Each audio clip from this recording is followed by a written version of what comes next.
नमस्कार, मी Suchita's Dheeraj lifestyle log या YouTube चॅनलमध्ये तुम्हा सर्वांचे मी स्वागत करते। वारकरी परंपरेचा एक अनोखा प्रवासात तुमच्या स्वागत आहे।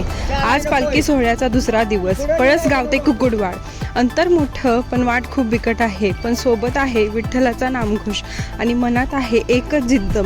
आजचा हा प्रवास डोंगर दऱ्यांचा, अंगावर रोमांच आणणाऱ्या घाटांचा आणि मनाला शांतता देणाऱ्या रिंगण सोहळ्याचा आहे।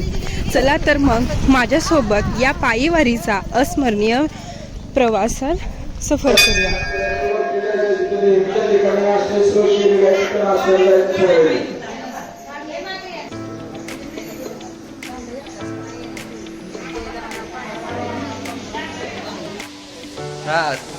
बघा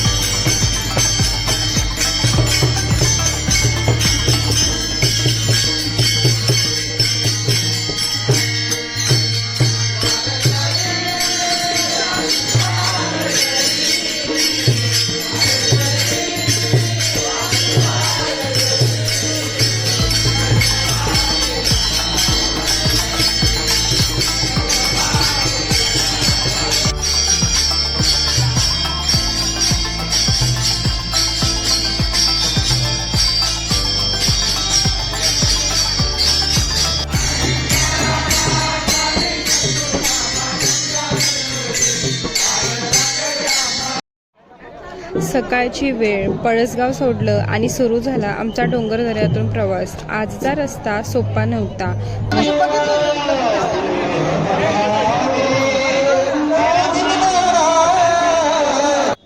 आणि आमची वारी ही महाराष्ट्रातील सर्वात अवघड वारी आहे, कारण इतर वारींमध्ये रथ असतो, पण आमच्या वारीमध्ये पालखी हे खांद्यावरूनच नेली जाते।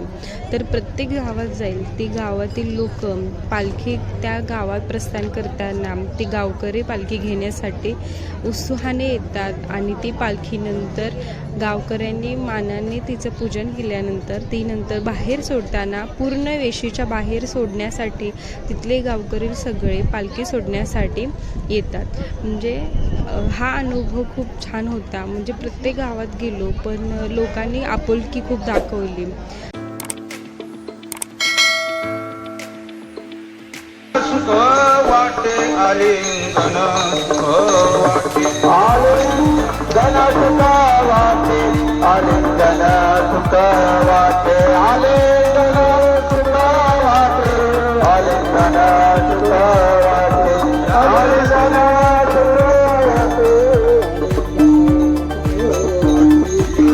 संताशी भेटता या संताशी भेटता या संताशी भेटता या संताशी भेटता।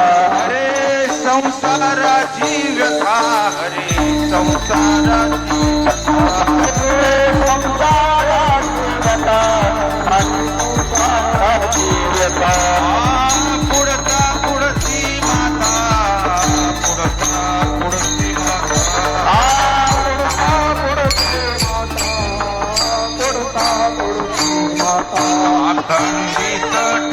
चालत चालत पुढे गेल्यावरती आम्हाला एका ठिकाणी मसाले दूध प्यायला दिलं। त्यानंतर आम्हाला 2 ठिकाणी जेवणासाठी बोलवलेलं होतं, पण लोक म्हणजे आमच्या घरी जेवायला या, आमच्या घराला तुमचा पाय लागू द्या असे म्हणून लोकांना अक्षरशः हाताला धरून घरी जेवायला नेत होते। हे पाहून ना खरंच माझा फर्स्ट अनुभव होता, पण खरंच छान वाटलं। म्हणजे वारकऱ्यांसाठी प्रत्येक गावात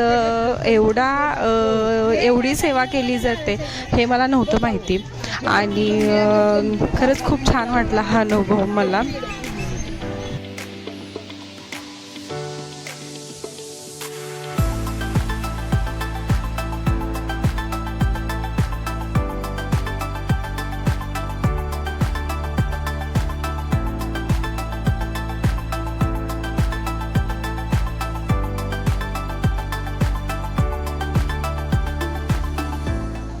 आम्ही दोन्ही ठिकाणी जेवण केले, कारण म्हणतात की त्यांचा मान ठेवण्यासाठी तिथे जेवण करावेच, म्हणून आम्ही दोन्ही ठिकाणी जेवण करून नंतर आम्ही डोंगर चढायला सुरुवात केली.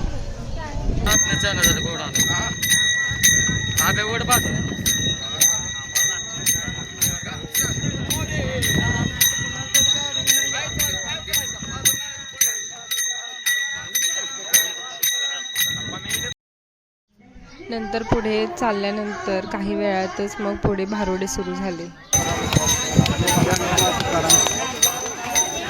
सले जमलेली ह्यो मुडदा गावणार इथंच. होय का? गावला बरोबर मला. होय. हिच्या कुठं वाट बघित बसते म्हातारीचं कवा साठा.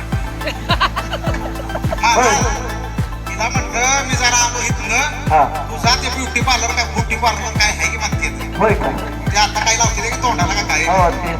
काय फिरवून काय म्हणते, फिरवून का काय असेल. फिरवून फिरवून नवं काय झालं माहिती आहे का? काय त्यानं आई बाप ठेवले ती कोंडून. कुणाचं? माझं. होय. आणि वारीला म्हणली, मला म्हणलं वारीला घेऊन जातो. होय का? अहो हिचा आई बाप तरी तुम्ही हिला बघितल्या, ही अशी आहे मग हिचा आई बाप कसा असेल? बाबाची पुढे बघितली सासरा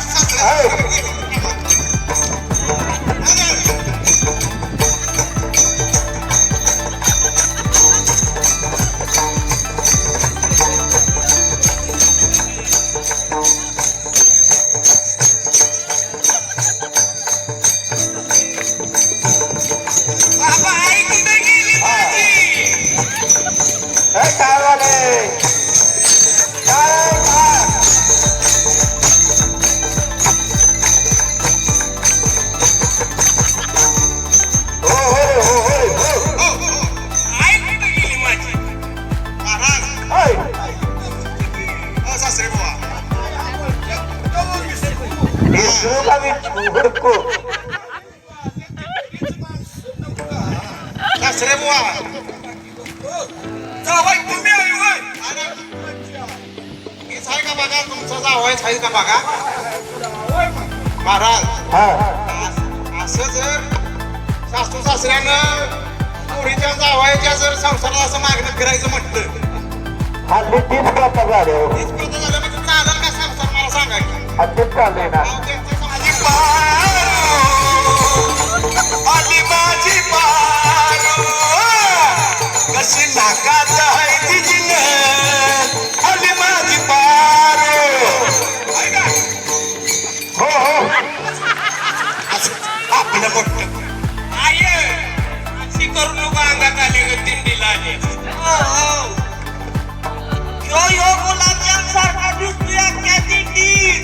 लय गुलाबजाम आहे. जावाय नाही केलं, जावाय हुशार झाला. त्याच्या औषध काय आहे का? काढतो त्याच्या औषध आहे की मी एका धरा राऊंड अप आहे. मी काय एवढा मोठा प्रगतीशील शेतकरी नाही, मला एवढंच 2-3 औषधाची नाव माहिती. साहेबरावनं काय तुला दिलं का नाही? साहेबरावनं ते बंडा हसते नुसता कुटुंबाला नाही. सुरू झाला आमचा डोंगरातून प्रवास. आजचा रस्ता सोपा नव्हता, खड्या चढणीचा घाट आणि उन्हाची लाट, पण पालखी खांद्यावर आली की सगळा थकवा कुठल्या कुठे पळून जातो. बघा हे निसर्ग सौंदर्य, एका बाजूला खोल दऱ्या आणि दुसऱ्या बाजूला विठ्ठल नामाचा गजर. सोबत चालणाऱ्या वारकऱ्यांच्या चेहऱ्यावरचा आनंद पाहिला तर थकवा काय असतो हेच विसरून जातो.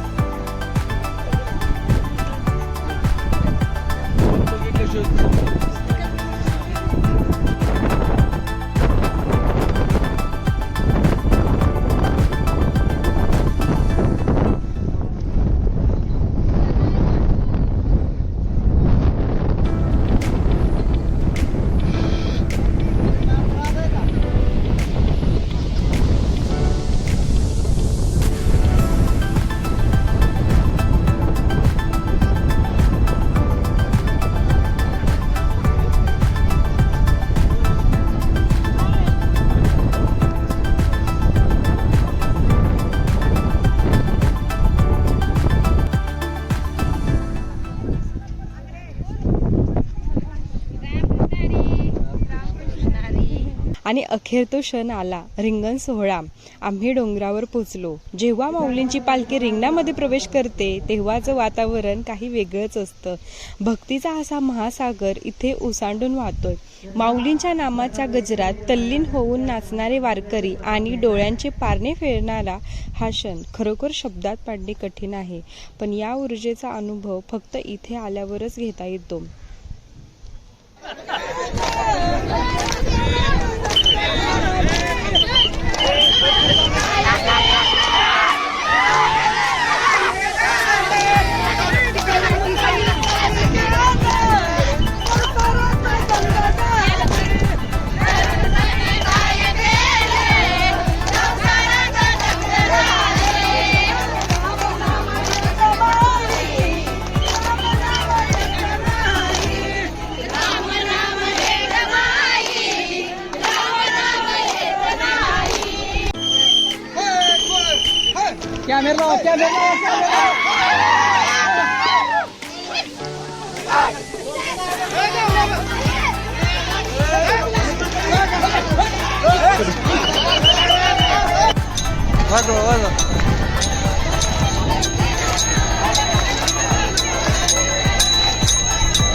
आणि अखेर तो क्षण आला, रिंगण सोहळा. जेव्हा माऊलींची पालखी रिंगणामध्ये प्रवेश करते तेव्हाचं वातावरण काही वेगळंच असतं. भक्तीचा असा महासागर इथे ओसांडून वाहतोय. माऊलींच्या नामाच्या गजरात तल्लीन होऊन नाचणारे वारकरी आणि डोळ्यांचे पारणे फेडणारा हा क्षण खरोखर शब्दात मांडणे कठीण आहे. पण या ऊर्जेचा अनुभव फक्त इथे आल्यावरच घेता येतो. आणि म्हणतात की पालखी ही गडावर पोचली की पाऊस थोडा का होईना पण पाऊस हा येतोच.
माझ्या विठोबाचा कैसा प्रेम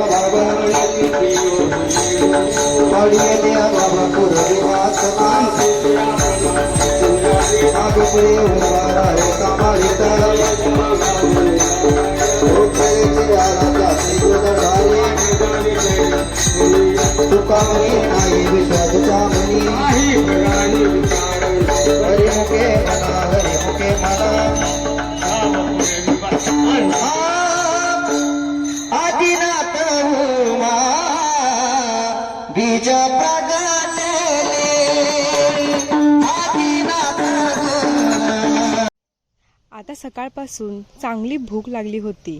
कुकुडवाडला पोहोचल्यावर महाप्रसादाची वेळ झाली. वारीतील सर्वात मोठी गोष्ट म्हणजे समानता. इथे जात पात नाही, श्रीमंत गरीब नाही. पंक्तीला बसून जेव्हा आम्ही एकत्र प्रसादाचा आस्वाद घेतो ना, तेव्हा कळतं की खरा आनंद कशात असतो. इथे सेवा देणारे हात आणि अन्न ग्रहण करणारे भक्त असतात. या दोघांच्याही चेहऱ्यावरची तृप्ती पाहण्यासारखी असते. मित्रांनो, आम्ही पळसगाव ते कुकुडवाड हा आजचा प्रवास शरीर थकवणारा नक्कीच होता, पण मन मात्र खूप समृद्ध करून गेलं. डोंगर दऱ्यातून चालताना निसर्गाचे सोबत आणि वारकऱ्यांची माऊली यामुळे हा दिवस आयुष्यात कायमचा कोरला गेला. उद्याचा प्रवास कुठे आहे आणि काय नवीन अनुभव मिळणार आहे हे जाणून घेण्यासाठी आमच्या सोबत राहा. व्हिडिओ आवडला असेल तर लाईक करा आणि कमेंट करायला विसरू नका. पुन्हा भेटूया अशाच एका नवीन व्हिडिओसोबत. तोपर्यंत